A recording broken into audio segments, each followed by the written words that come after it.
It's time to roll the credits with Chris and Wayne.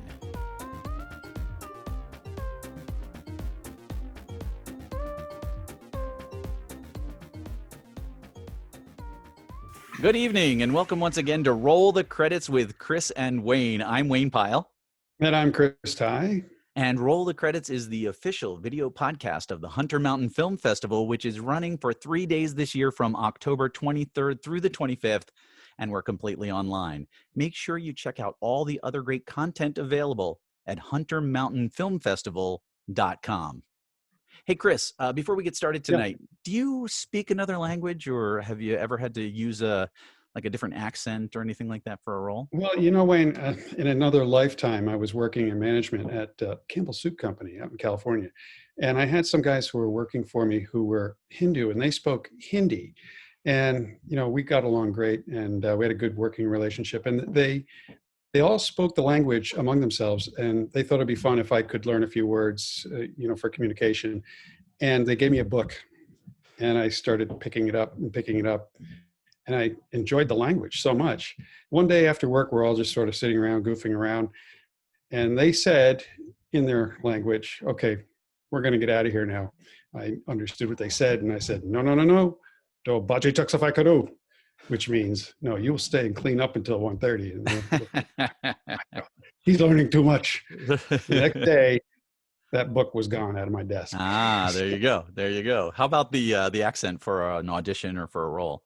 Yeah, so I grew up doing an Irish accent. I've been to Ireland many times, can speak different dialects of the Irish accent, whether it's Dublin now or whether it's the South, where they speak in half, where it's almost like that, And had an audition for a TV commercial, and they said, okay, now we need you to do this in an Irish accent. And I went, I am doing this in an Irish accent. It was gone. It was absolutely gone. Of course, right? That's always what happens. Yeah. They were totally screwing with me. They never wanted an Irish accent. Right. The good news is I actually got the part. So. Oh, that's great. How about yourself? Well, the story that I'm thinking of is a time I auditioned for The Blacklist, not the guest star role that I actually got, but another time when they called me in. And it was for a British arms dealer who also spoke fluent Arabic. And of course, in the script, it said, he speaks Arabic here, but it was all written in English. So I taught myself the Arabic for it, and I went in and I did the whole time. From the time I got to the casting office through the audition, I spoke with the British accent, and I did the Arabic, and they were like, okay, you're coming in for the director. Tell us, though, do you have your green card? And I was like, yeah. I was like, so I was like, I'm here, I'm good, everything's good. And they called me back in, and I did it again, same thing, British. And then they asked me what dialect of Arabic I was speaking, and I was like, I'm just learning, so I'm not, and then they said, cheers, they used a British, saying to say goodbye, and I was like, oh, good, at least I kept authentic. Yeah. That's it. That's what it's all about. You can, even if you didn't get the part, it's like, well, right. That was a good accomplishment. Yeah, that was a lot of fun. It just so happens, and tonight's special guest, Alexei Bondar, has a story to share with us about speaking another language for a role. And he can be currently seen as part of a series regular ensemble cast of the espionage thriller CONDOR Season 2. And he starred Off-Broadway. He can be seen in numerous independent short films, including a well-reviewed portrayal of an Iraq War veteran opposite Anthony Chisholm of Oz fame. And he's also appeared in many co-star roles and guest star spots, including a series regular role as Philip's father on The Americans, one of your favorite shows, I know, Chris, and a comedic spot opposite Sarah Jessica Parker in Divorce. So tonight, we are very pleased to welcome our special guest, actor Alexei Bondar. Alexei will be receiving the Rising Star Award at the Hunter Mountain Film Festival this year. Welcome, Alexei. Thank you, Wayne and Chris. Thanks so much for being here. Thank you You're for very having welcome. me. Yeah, it's our pleasure. Yeah. Alexei, I'm very curious about your series regular role on the spy thriller CONDOR. Tell us a bit about what it's like working on a show as a series regular, and how it might compare to a guest star or co-star role. Yeah, I played recently Vasily Sirin, and he's an SVR equivalent to the CIA SVR agent for Russia. Is a Russian SVR agent, and he kind of comes under suspicion. Feels that he's under suspicion, and he tries to make contact with his handler, who's William Hurt. William Hurt's not available, so he makes contact with William Hurt's nephew, who's played by Max Irons, and convinces him that he has a secret that's very valuable to the CIA, and the adventure's off. So that's where it all begins. It's very Hall of Mirrors. Wow. Cloak and Dagger. It was beautifully filmed in both Budapest and Toronto. I saw that online, that you shot some in Budapest. What was that like, having to travel and be somewhere else while you were doing the role? It was fantastic. I'd never been to Budapest. Budapest is absolutely beautiful. I'd never gotten over jet lag so quickly in my life. I was so excited to be there and to film there, and it was the perfect compliment, because it was at the very beginning of the series, and it just filled you with this energy that you could bring to set. That was very inspiring. Yeah, and as far as the series regular, and it was a first for me. I kind of I jumped a couple of I feel accomplishments. I was very fortunate to get the role. The main difference that I discovered was just the day in and the day out experience. You get into a rhythm, and like you just kind of feel the rhythms of the crew, and you really feel part of a whole, and you feel very supported by that.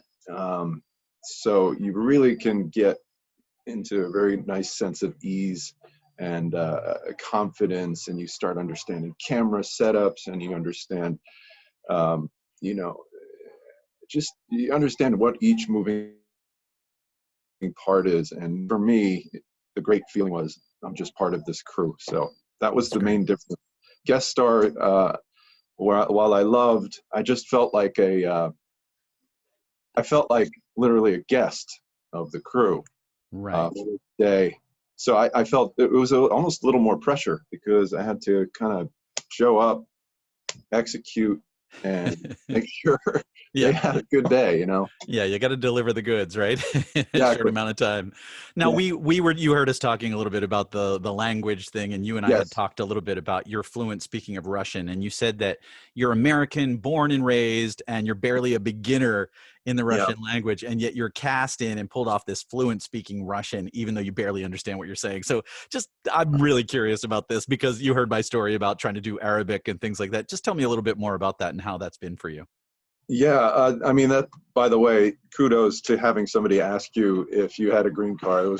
Thank you. Thanks. But newsflash, I am completely not Russian. I was born in New York City. My parents are both from Brooklyn.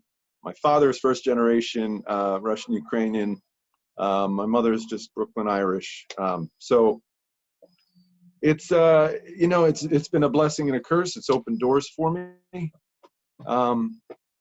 I have a weird ability to know how the language sounds and be coached so that I can sound fluent. And it was an interesting acting exercise, because, the highest priority was to sound fluent. Right. So if I didn't have anything else underneath it, any kind of character work or anything like that, none of that would have, it was just this constant labor over the language and the language and the language. And then ultimately on shoot day, everything would merge. But it's very stressful. That's for sure. I'm sure it was. And you said you were able to sound very authentic to native speakers. Yeah. I had my castmates that I did most of the Russian scenes with were far superior. Isidore Gorishter is completely fluent, and Jonathan Kels Phillips, while not Russian at all, went and lived in Russia for long enough where he became fluent in Russian. Wow. And somebody was on set one day and said that, I shouldn't say this. They said that I sounded like a real Russian. They were a Russian crew member, so. That's always the best. I'm telling you, Yeah. that's the best when the crew like says something like that, or you can see them nodding, or that's my favorite thing. Is like when you're done, the director comes up and says things, but when you see the crew like, yeah, they're like, and they point at you and smile or with that kind of thing. That's my favorite thing. Yeah. Because they see and hear so much, and Yes. so they're really listening and they're really, they're really connected to everything. So that's very, very cool story. Thank you. And Alexei, Yeah. I'm curious, did you actually, in the process, pick up the understanding of the Russian as you went along? Yeah, I have. It's enough of a thing that I need to keep on top of for my career, where I have, kind of gone through months where I'm learning, and then 4 months I just don't learn it, and then so I've been going back and forth and picked up enough. I also was taught the alphabet when I was young by my grandmother. Mm-hmm. So that actually, that's all still with me as far as how each letter is supposed to sound. So that helps. I think that But can help. So I'd say I know about 20% of what I'm saying. I just think that's fascinating. I don't know if You know should what? be I know saying. 20% of what I'm saying, and I only speak English. So, I might be sabotaging myself here because they require fluent Russian, but right. But hold it off, I think. it's an acting exercise. It's an acting job. So it's authentic. Well, as long as it's authentic. On a different topic, could you tell us a little bit more about the difference between playing more dramatic roles and how you approach the comedic role in Divorce? Do you have any funny or interesting stories from your time on set? Well, yeah. As far as the differences, I actually see so many more similarities between the two. But I guess what I love about the small comedic spot on Divorce was you just get a chance to really find a kind of pain or an imbalance that might even exist in myself, and just really lean into it and kind of be a little sadistic about it, as far as because the comedic character doesn't want to resolve their pain and imbalance. They're kind of very blissfully unaware, so you can kind of celebrate it, and that's kind of fun, and it's a different energy. When you get for drama, I sometimes be a little more patient and meet the piece at some point after some time. Yeah, and also the dramatic character wants to resolve their pain and imbalance through other people and trying to get what they need. So that's what I see as different. On Divorce, it was pretty simple. It was intense bird watcher with his intense bird watching daughter. So it's really fun. You know what that is. You can see it. Right. It's really fun to lean into that and just give whoever is there, Sarah Jessica Parker, whoever. It's just fun to give that to them. Yeah, that's really great. That's really I great. wish I got more comedic roles. It really is, and I really love what you said you about it, about leaning into the pain. And I like to think about this idea about how we process pain, and I think you're right. It's different in drama. You want to process through it, and in comedy, you just keep banging your head up against the wall. Yes, it's fun. I don't know. Maybe there's something wrong with me, but that's fun to me. Yeah, it is fun. Yeah, I think it is too. I'm curious. I think I read somewhere that you did a lot of theater before hopping into TV and that kind of thing. Yes.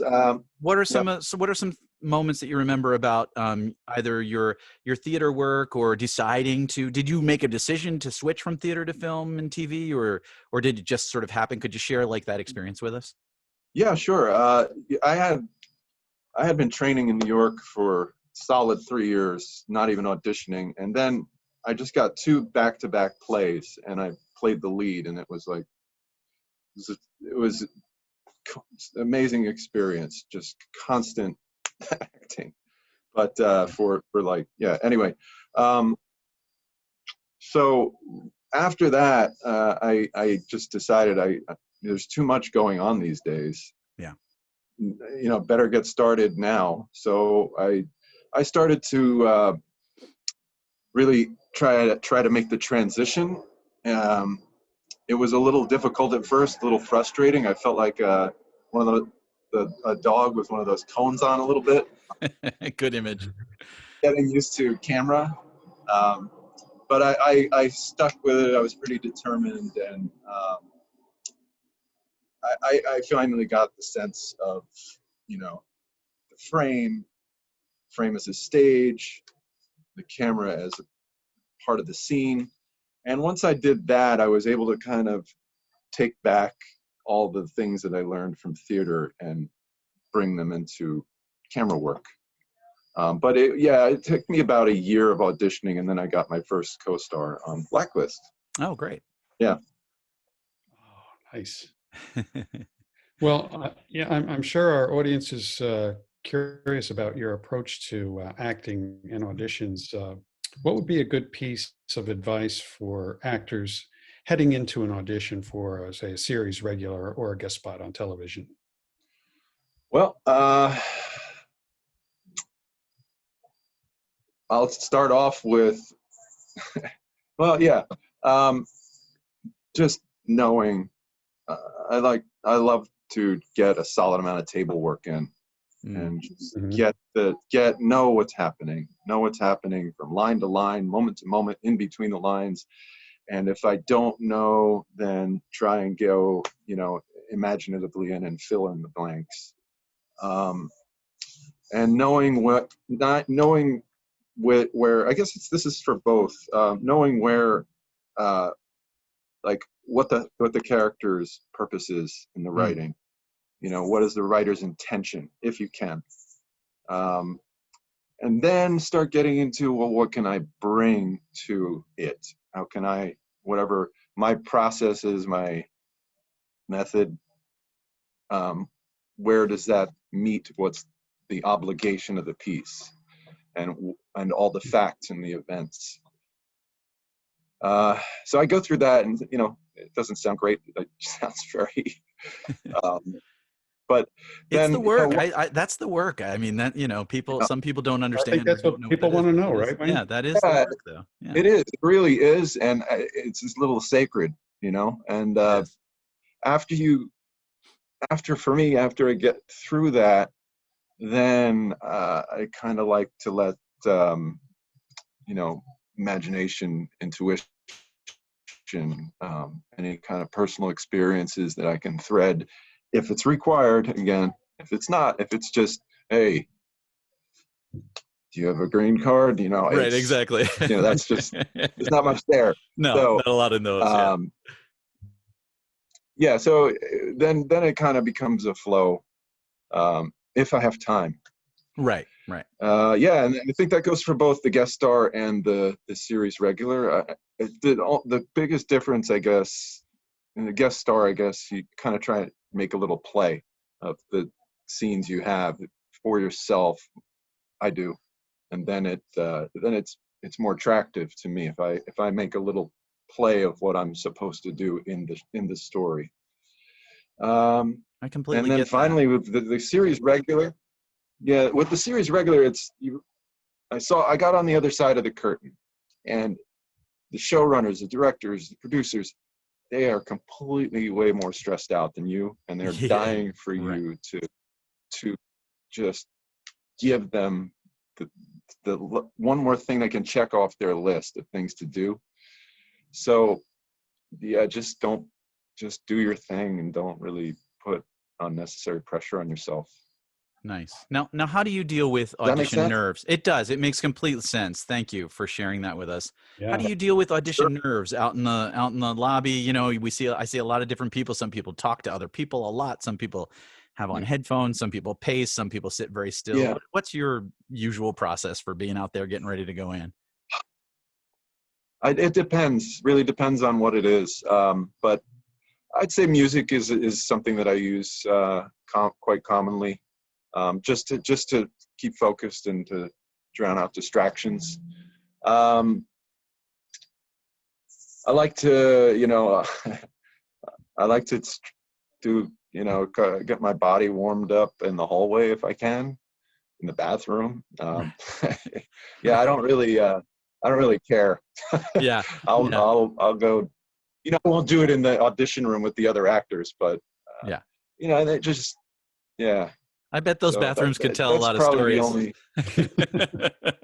of actors being crazy inside them. I'll Nah. tell you, I think about that a Oh lot when yeah. I go in. That's really I've great. heard a Yeah, lot of. and then Oh, go ahead. sometimes I Bill. like to look around at the other people auditioning, and just kind of be really glad and grateful that, and just you can see how much they want to do what they're doing, and that's great. I'm there too. I'm doing I feel the same way, and it's infectious. That's great. That's great to hear. I love that. I really do. It's nice to, it is. And you feel like part of the community and part of this, you know, Yeah. this thing that's happening that we all do. That's kind of a crazy process. So Well, it's a mutual experience Yeah. that everyone is going through. yeah. Yes. Yeah, exactly. Sounds like I'm getting a car alarm going off there. So Uh-oh. let me ask you this. I think we're okay. What's been, if you could think back, is there like one moment in your career that was like super challenging or something that you had to overcome in order to like keep going? Because I've faced those moments where I've just been like, why am I doing this? No. No. Do you remember any moments like that or something that you could share with us? I mean, there's been some moments where I've been really frustrated with the typecast of the Slavic characters, the accent characters. But at the same time, it's just, I just kind of tried to look at it as, you know, embrace your type for now, keep getting professional work, and what happens will happen. You're lucky to have that type that you can lean into. Yeah, and then the transition from theater to film was a little frustrating at times, but yeah, I can't think of anything in relation to how you asked that question, that other than those two things. No, that's great. Thank you. Thanks for sharing that. Well, before we wrap up tonight, is there anything else you'd like to share with us? And how people can find you online, that kind of thing? Well, you can't find me anywhere because I am completely terrified of social media. We were talking about the Social Dilemma, the documentary that just came out the other day. Did you get a chance to check that out? No, I will though. Oh, it's yeah. Understandably afraid of social media. Okay, I need to watch that then. All right. Yeah. Yeah, I guess we can find you on IMDb though. People can find you on IMDb. Yes, IMDb. Yep. I have some sort of a website that I'm trying to get redone, but yeah, IMDb. And I guess the only thing I would share is just try to embrace if you've chosen to be a filmmaker or an actor.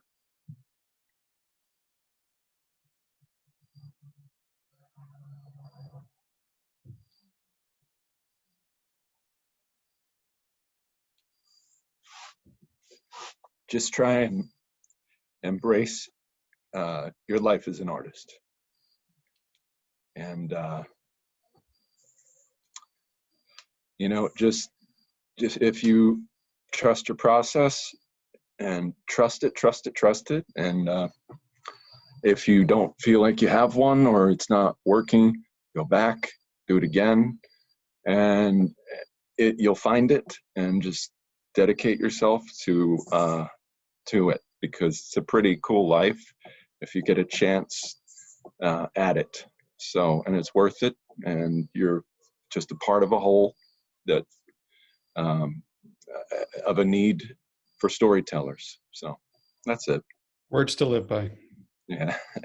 Alexei, thank you for that. Thanks so much for joining us. Thank you. Yeah. Yeah, and congratulations on receiving the Rising Star Award at Hunter Mountain Film Festival. Yes, congratulations. And thank you. We're gonna wrap things up here. Yeah, thanks, Chris, for showing that. I don't think that's the actual award, but it's a hold on. Star. Yeah. Yeah, exactly. With all of this, just doing things on Zoom, right? So, hey, Chris, you know what time it is? It's time to Time to roll Roll the the credits. credits. That's right. And so we're going to say goodbye to our special guest, Alexei Bondar. We'll see you next time with some more amazing folks who work in film and television. Please don't forget to visit all the other amazing content that Hunter Mountain Film Festival has to offer at huntermountainfilmfestival.com. Until then, stay well, be safe, and keep telling those stories. Thanks, Alexei. We'll talk to you soon. Thank you, Wayne and Chris. All right. Thank Take you. care. Bye-bye. Bye.